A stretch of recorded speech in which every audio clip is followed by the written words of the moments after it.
Pernah tak anda terfikir macam mana sesebuah negara menceritakan kisah dia sendiri? Hari ini kita nak selami perjalanan visual Malaysia tapi melalui satu lensa yang sangat unik, dokumentari.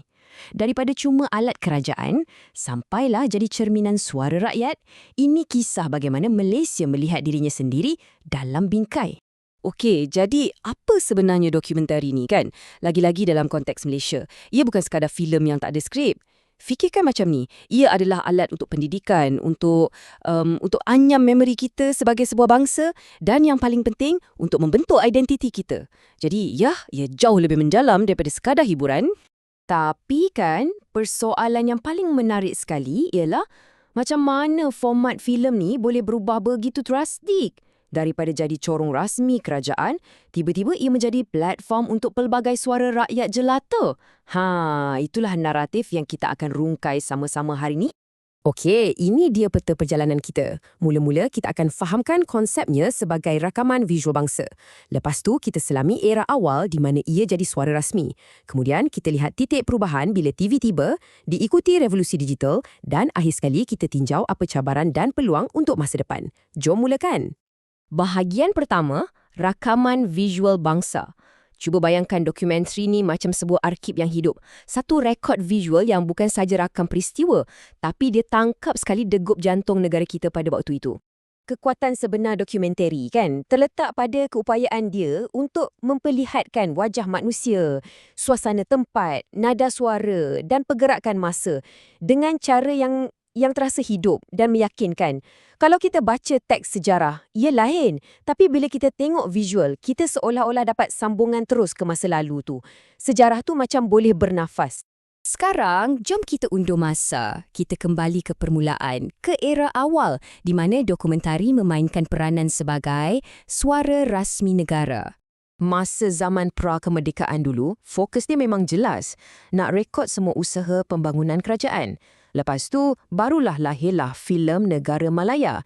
Inilah perintis utama kita. Dan bila dah merdeka, peranan dia jadi lagi besar. Ia jadi alat penting untuk bina negara bangsa, untuk tunjuk kemajuan dan untuk semai semangat perpaduan di kalangan kita yang pelbagai kaum ni. Jadi, macam mana rupa dokumentari masa tu? Bayangkan, gaya dia sangat formal dan penuh informasi. Selalunya akan ada suara latar yang tegas, berwibawa. Penceritaan dia pula tersusun rapi dan topik-topik dia memang berkisar tentang agenda negara, kemajuan kesihatan, pertanian, pembinaan jalan raya dan sebagainya. Tapi kemudian muncul satu benda yang menggegarkan semua ini. Titik perubahan, ketibaan televisyen. Inilah yang mengubah segala-galanya. Perubahan dia memang sangat ketara. Kita beralih daripada era institusi di mana dokumentari itu formal, rasmi dan kita kena pergi panggung wayang untuk tonton kepada era televisyen. Tiba-tiba, ia jadi sesuatu yang peribadi, yang menyentuh emosi dan boleh ditonton terus dari ruang tamu rumah kita. Ini bukan setakat tukar medium tau, ia cipta satu pengalaman tontonan yang baru untuk semua orang. Dan bila medium dah berubah, cara bercerita pun mestilah berubah kan? Pembikin filem pun mula guna cara baru, ada temu bual yang lebih intim, diorang mula gali balik rakaman-rakaman arkif lama, dan yang paling best, naratifnya mula dipacu oleh watak-watak pribadi. Dokumentari bukan lagi sekadar melaporkan, tapi dah mula bercerita, meneroka budaya dan sejarah dengan cara yang lebih sinematik dan memikat hati. Okey, jom kita lompat ke titik perubahan besar yang kedua. Yang ini membawa kita lebih dekat ke hari ini, revolusi digital, di mana tiba-tiba semua orang boleh jadi pembikin filem. Cuba tengok perbezaan yang ketara ni. Dulu masa zaman filem dengan video nak buat satu dokumentari tu kos dia tinggi, peralatan dia rumit dan selalunya hanya institusi besar je yang mampu buat. Sekarang, era digital, kos rendah, kamera pun fleksibel muat dalam poket, sesiapa sahaja boleh jadi penerbit. Inilah dia pendemokrasian penceritaan yang sebenar.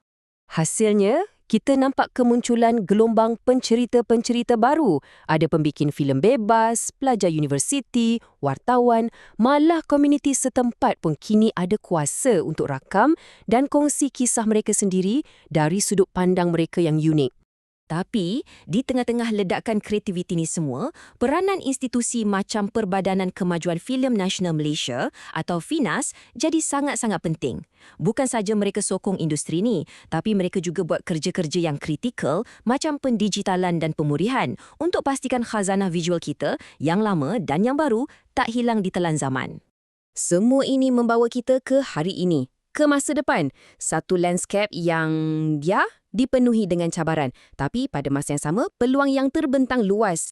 Jadi, apa halangan yang pembikin filem dokumentari kita hadapi hari ini? Okey, pertama sekali, dana. Itu memang sentiasa jadi isu. Kedua, persaingan. Dalam dunia yang penuh dengan kandungan, mereka kena berebut perhatian dengan hiburan-hiburan popular. Dan yang ketiga, yang mungkin paling rumit, mereka perlu pandai mengemudi topik-topik yang sensitif dengan berhati-hati. Walaupun ada banyak cabaran, peluang dia pun meraih banyaknya. Platform digital macam YouTube, servis penstreaming, media sosial, semua ni dah buka pintu seluas-luasnya untuk pengedaran. Sekarang, ada ruang untuk macam-macam bentuk dokumentari dan peluang untuk tembus ke festival filem antarabangsa tu jauh lebih cerah berbanding dulu. Jadi, inilah intipati dia. Dokumentari di Malaysia dah melalui satu transformasi yang sangat luar biasa. Ia berevolusi daripada sekadar rekod rasmi kerajaan kepada menjadi satu medium ekspresi bangsa yang hidup, yang dinamik dan yang paling penting, suaranya sangat pelbagai. Jadi, saya nak tinggalkan anda dengan satu soalan untuk difikirkan. Melalui lensa dokumentari hari ini, dengan segala kepelbagaian suara yang ada, bagaimanakah imej Malaysia yang kita lihat? Dan yang lebih penting, apa agaknya yang ia ceritakan tentang diri kita sendiri sebagai sebuah bangsa?